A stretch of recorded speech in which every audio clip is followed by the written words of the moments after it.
Hey guys, so today we are going to be talking about how to deal with difficult clients.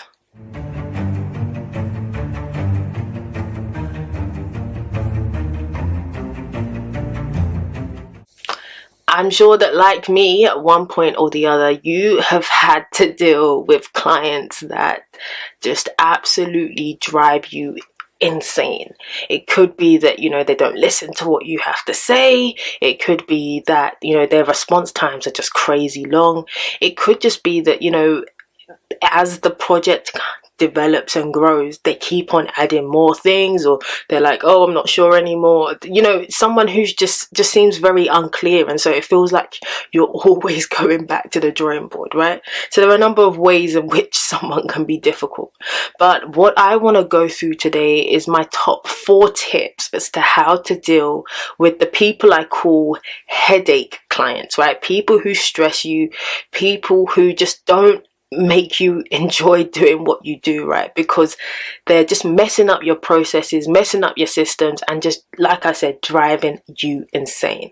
So the first thing that I would recommend personally to you is that you should be very specific from the outset, right? I don't know if you've ever worked with a client where, you're halfway into the project and all of a sudden they want to add something else, or they want to take something away, or they suddenly are unsure about the direction of the project, right? So having that conversation and being very specific from the outset will kind of help to limit any sort of conversation as to wanting to add something or wanting to take something away. Having that conversation from the beginning, and indeed having something down in writing, will help you to be able to reaffirm and be able to stand your ground and be like, no, this is what we agreed at the beginning and this is what we're going to stick to, because people do try to take advantage of creatives that way, right?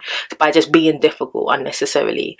So that is something I would definitely advise you to do. So be able to pin down the outcomes of the project from the beginning, just so it's clear and you have something to rely on moving forward.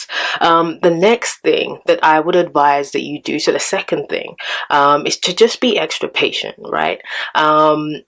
There are a lot of reasons why someone might be a headache client to you.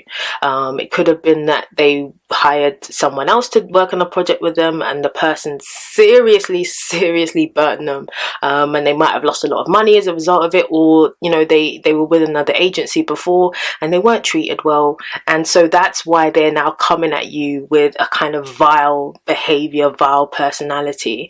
So sometimes it's just really important to just listen more than you speak, and just reinforce to that person that you hear their concerns and you hear what it is that they're trying to drive at, because 9 times out of 10 people just want to be heard more than anything.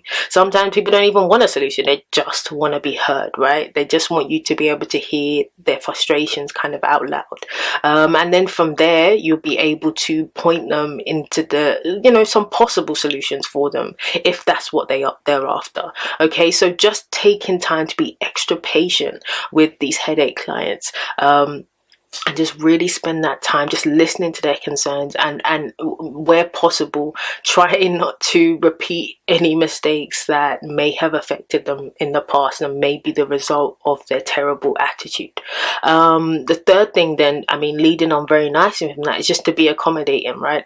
Anyone that hires you will be at different stages of their, the process that they're on, the journey that they're on. For example, if you're a graphic designer, the way you're going to deal with somebody who's just starting their brand is very different from someone who's kind of more established in their brand. So someone who's more established has more experience and has more understanding, and so they're likely to be more demanding.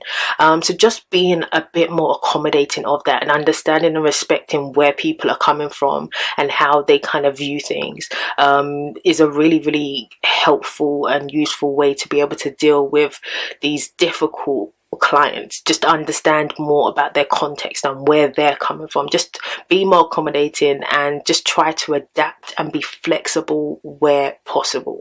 The fourth and final thing that I have to say to you, and I really want you to listen to me very, very clearly here. If you have tried your best to accommodate someone, to listen to someone, to be kind of, very approachable, and you're doing your work as you agreed to do it, and they're still being a pain, then fire them. I mean, it might sound weird, but yes, fire them. You can't force anybody to respect you, but you can refuse to be disrespected. It's as simple as that, okay? So if you get to the point where working with a particular client is just completely affecting you and is demotivating you and is just dragging you down, and you're not excited for the project, then fire them and move on and find someone else.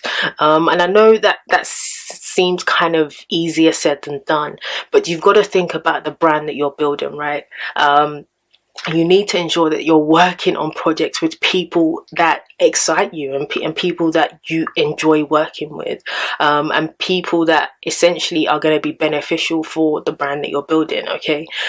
Someone who's driving you insane is very unlikely to give you a great review in any case, so you might as well just cut them off, as soon as you're identifying them as a problem, so you can go about securing and opportunities with people who are more pleasant to work with.